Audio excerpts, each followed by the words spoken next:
During the resource wars before the events of Fallout, nuclear war was taking place within the Middle East, in what were called the Euro-Middle Eastern Wars. These nuclear bombs destroyed everything around them, obliterated cities, killed millions of European and Middle Eastern civilians, and wiped out all of the important natural resources they held. Because of this war out within the Middle East and the use of these weapons of mass destruction once again, the American government became terrified that nuclear war would soon hit their country. With this in mind, the American government formed together with the private company of Vault-Tec to set up 122 underground nuclear bunkers called vaults all over the Commonwealth States of America, and labelled the operation Project Safe House. Here they would be marketed to everyday people as well as veterans of the resource war as the next best thing to survive and preserve the American way of life. For when the bombs come, they could eventually re-emerge and continue the American dream once again as if nothing had happened. But whilst these vaults might have been seen by the public as perfect, tranquil safe havens for if the nuclear war were to hit them, the American government and Vault-Tec had other plans in mind and utilised the vaults to run cruel, inhumane experiments on the inhabitants, trialling different drugs, psychological behaviour, new machinery, and ultimately testing humanity to see what would happen to the minds of individuals who were locked away from the surface for years on end. With over 122 vaults being run all over the Commonwealth States of America, horror stories would be told of what happened within these vaults, with some surviving the many years of isolation and some falling into disrepair. But in today's video, I want to look at 10 of the most disturbing vaults in America, what the experiments were meant to be, and explain why you would never want to be assigned to these vaults, no matter what the circumstances are up on the surface. So today, these are some of the most disturbing vaults of Fallout.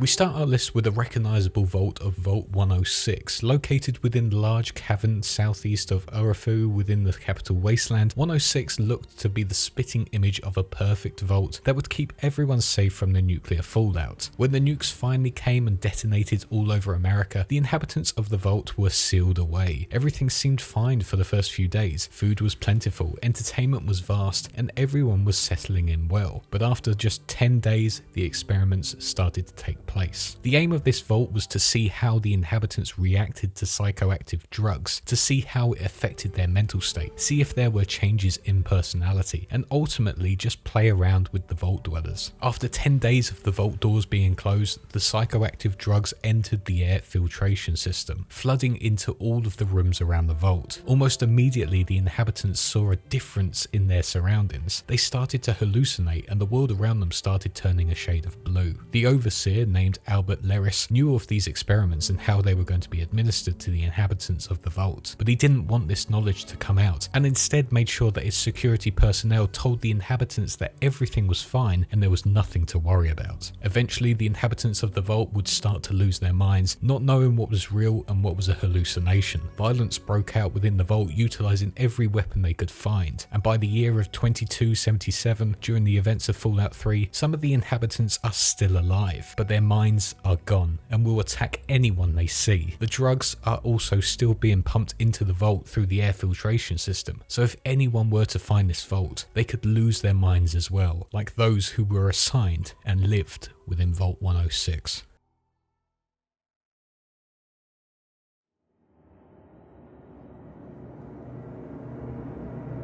Vault 12 was another vault that was advertised to the public as the most idyllic place to live during the apocalypse, and actually was said to be the perfect vault out of all of them. Lots of rooms for everyone, lots of things to do within it, a post-apocalyptic paradise some would say, as well as featuring a new water purification system. But like with Vault 106, a darker experiment was to happen when the eventual bombs would fall. When that day came, everyone who was assigned to a vault left their home immediately and ran for shelter. Every vault around the country closed their doors, apart from Vault 12. You see, with Vault 12, Vault-Tec specifically made it with a faulty door to make sure that it didn't close when all the other ones did. Here, Vault-Tec wanted to see what would happen to the inhabitants if they were exposed to radiation every day for years on end, what it would do to their bodies as well as their mental states. When the bombs did drop, the door was left wide open and radiation filled Vault 12, affecting the inhabitants almost instantly. This caused all of the residents to turn into ghouls, physically scarred from the amount of radiation they faced. Eventually, in the summer of 2083, the residents of Vault 12 would leave and return to the surface to try and start a new life, but their physical appearance would mean they were seen as monsters to any humans they came in contact with most of them being segregated from human civilization. Those who stayed within the vault, however, went on to create the city of Necropolis, also known as the City of the Dead, which was made specifically for those who had been ghoulified by the radiation, a place for their own kind away from the rest of humanity, a tragic tale of survivors who just wanted to live in peace in Vault 12. But now, thanks to Vault-Tec and the government, they now live away from all other life with their physical deformities on show every day.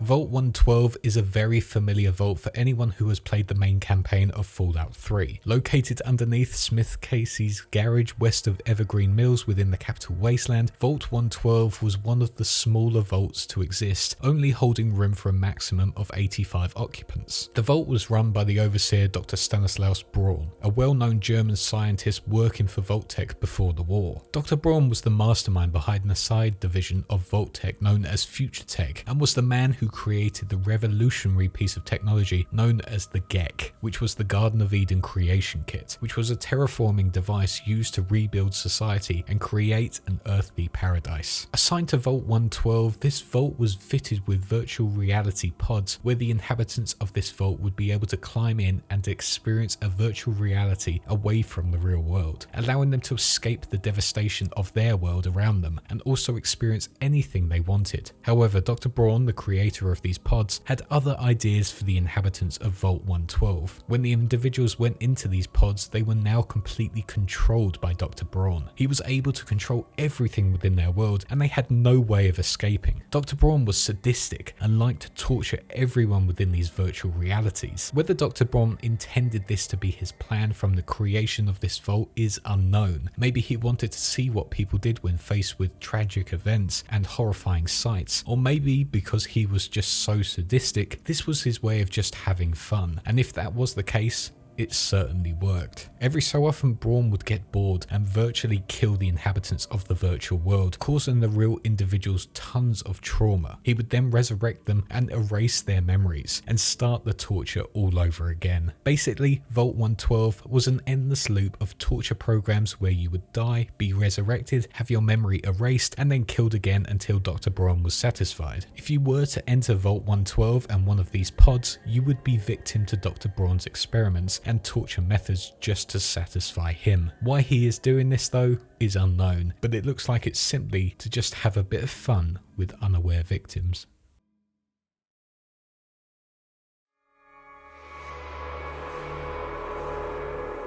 Vault 81 is one that would just cause so much paranoia, anxiety and PTSD if you ever found out it was happening to you or anyone you know. Here in Vault 81, the layout was separated into two parts. The main part was the regular vault layout where up to 96 residents could live in peace away from the horrors outside and all the resources they could probably think of. Nothing appeared wrong at all about this place. The vault door worked fine, nothing looked out of the ordinary. It seemed like a perfectly fine vault like that of Vault 106 and Vault 12. However, the other part of the vault was hidden away from the regular part of the vault and was accessed through a secret door. Here, Vault-Tec scientists would live and conduct their research. Here, without the vault dwellers knowing, the scientists would pump the vault full of every universal cure for every sickness that humanity could possibly suffer from. This meant that not only were the vault dwellers exposed to every disease and sickness known to man, but also exposed to untested cures that could just make things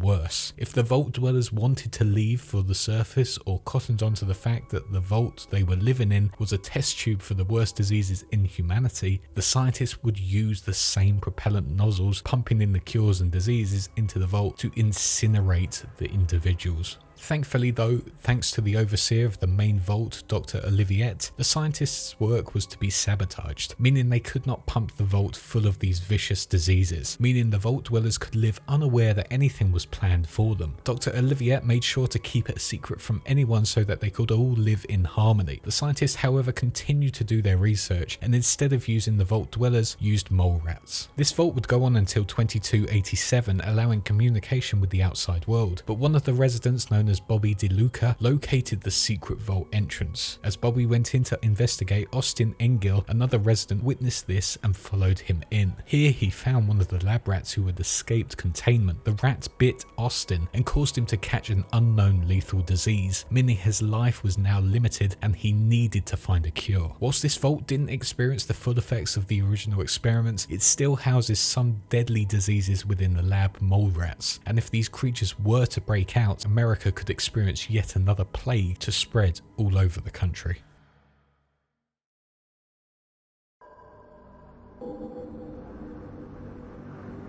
Located out within the capital wasteland near the child-run settlement of Little Lamplight, Vault 87 is once again another vault where the inhabitants were exposed to a deadly experimental substance. But this substance is crucial for why the world is inhabited with some of the mutants we see today. The vault's history didn't start there, however. Originally, this vault was meant to be just there to experiment with new technologies such as plasma containment fields and a Garden of Eden creation kit. However, as the Great War waged on between America and China, biological weapons were hitting the American troops hard. Vault 87 then turned away from its original experiments, and its core focus was on creating their own biological weapon, this being labelled as the Forced Evolutionary Virus. The inhabitants of this vault were used as the experiments, with the overseer knowing of the plans of Vault-Tec. The experiments, however, were seen as unsuccessful and turned the humans into what were labelled as inferior mutants. The humans increased in size, strength, and immunity to any environmental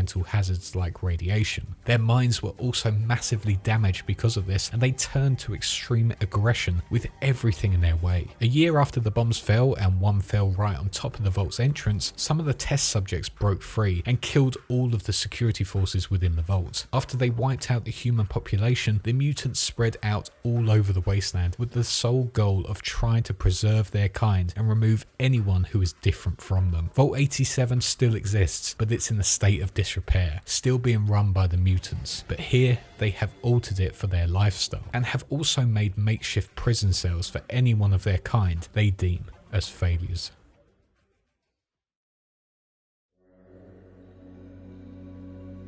Located between Canterbury Commons and Corvega Factory within the capital wasteland is Vault 108. This vault would be seen as relatively normal when first created. It suffered from some power issues in its time which the scientists knew of, and the overseer tragically suffered from a horrible cancer that would eventually kill them. However, Vault 108 in 2277 is actually one of the most terrifying vaults within all of the capital wasteland. During its time, it inhabited 475 residents, all from different races, creeds, and lifestyles. However, the scientists wanted to see if it was possible to clone humans to see what would happen with the clone and how it being brought into this world would affect them. Here they cloned a man called Gary, not just once, but multiple times. After a few clones, however, the scientists started to notice that the clones would start to get aggressive towards anyone who did not look like them or were called Gary. This wasn't a massive problem as the scientists kept them in an observation room, but after cloning their 53rd Gary, the problem was still there. They were still getting aggressive towards anyone who did not look or sound like them or even have the same name. But with Gary 54, this is where it went wrong. Dr. Peterson, a scientist working within Vault 108, went into the room with Gary 54 and was attacked and killed in the process. This triggered the Gary takeover and all the clones breaking out and attacking their residents. By 2277, the vault is overrun by Gary clones and will attack anyone who is not one of them as they lurk in the darkness of the vault, speaking only one word: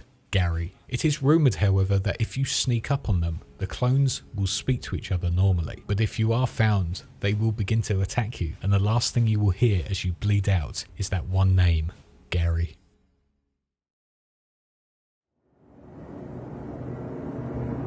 Vault 22 is located out in the Mojave Wasteland in a very different vault compared to the others, visually I mean. Unlike the others, which are usually covered by rock or dirt or located underground, Vault 22 is surrounded by greenery, looking like life had started to regrow from it. However, warning signs on the outside tell a different story, stating "Stay out. The plants kill." Originally, this vault was set up as one that would have a good motive. It was there to try and fight world hunger. Crops were grown and experimented on to make sure they were enough to go around and make sure no one went starving again. They were also made so the crops were resistant to insects, drought, and disease. When the bombs fell and the vaults were populated, the inhabitants of this vault were given one job. That was to research these crops and make it so they were a viable food source. But constant experiments on these crops would lead to the inhabitants' downfall. Here they experimented with a fungus called Buivera mordicana. This fungus would essentially work the same as the fungus in The Last of Us. It would work its way into the human body or any living creature, kill the host, and spread itself out again, affecting everything in its path. Created within the X-22 Botanical Gardens, Vault-Tec allowed it to be used within Vault 22. A terrible idea, especially being so enclosed. The scientists started using this fungus as a form of pest control, but it quickly spread throughout the vault, infecting anyone around them, killing them and spreading once again. Dead corpses were turning into spore carriers whose sole purpose was to spread the fungus more and infect every living thing. Eventually the vault was overrun by these deadly creatures, with 118 of the dwellers being able to escape and lock off the vault, placing warning signs outside to ward off anyone who were to discover it. Anyone who ventured in would likely meet their ends to the infected individuals who originally wanted to end world hunger, but instead, thanks to Vault-Tec, released something far deadlier.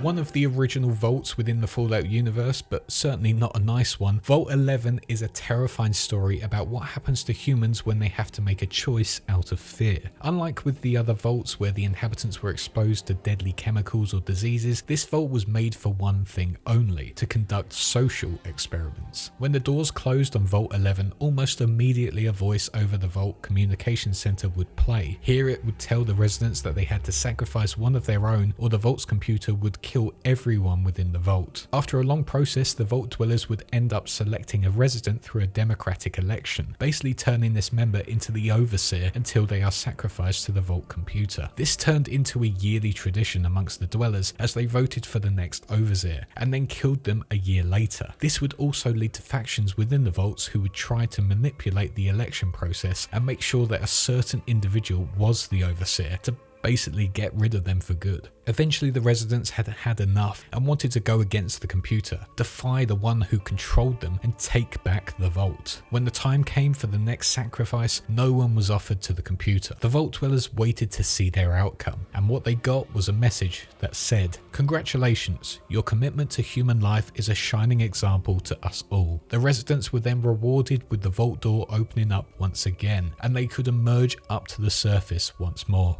Vault 11 was a test to see what humans would do if faced with the task of picking one human over the masses, and by standing together as one, they were finally rewarded for their efforts. However, this would have been a happier story if this hadn't been going on for so many years. By the end, only 5 of the vault dwellers were left, and eventually those 5 were allowed to live their life on the surface, sort of learning the lesson that all they really had to do was just stick together.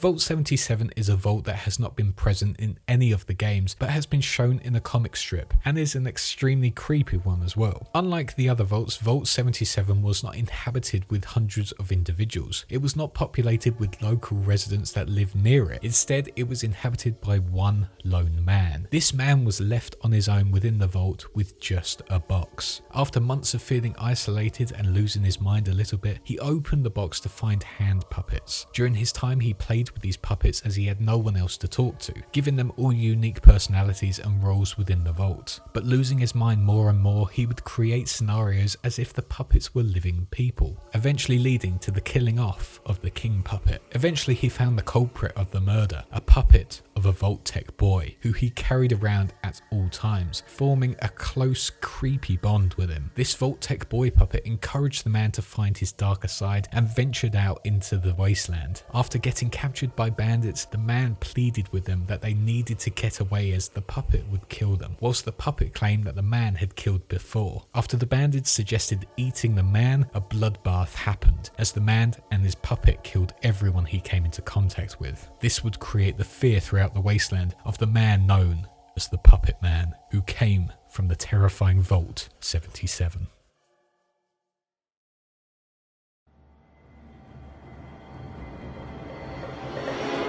And finally, we have what I think is probably the most disturbing vault of them all, Vault 75. Imagine if Vault-Tec and the US government were basically the Nazis during World War II and used vaults as concentration camps. That's basically what Vault 75 was. Located out in the Commonwealths, Vault 75 was hidden underneath the Maldine Middle School. This vault was advertised to people as a safe haven for the children of the school, giving everyone peace of mind that the children of the future will be safe if the bombs came. When the bombs came in 2077, every family linked with the school made their way down to the bunker. But when they got in, the children were separated from their parents. This was said to be so that they could receive orientation. However, the real purpose was to completely eradicate all of the adults within the vault to keep just the children alive. You see, the sole purpose of this vault was to preserve the gene pool of its child residents, making the genes stronger and making the subject more intelligent. During the child's time within this vault, they were given mental and physical tests that were bordering on torture, and those who died during this process were just marked down as being weak. This was the ultimate test of survival of the fittest. On the child's 18th birthday, there would be a celebration as they had basically graduated. However, it was stated that the scientists would probably kill them anyway and just make sure they harvested their genetic code to continue their research. Basically, in Vault 75, if you are an adult, you will be killed off instantly. If you are a child, you will be tortured and either die or come out successful. And if you hit your 18th birthday, you will probably be killed off regardless and harvested for further research. To put it plainly,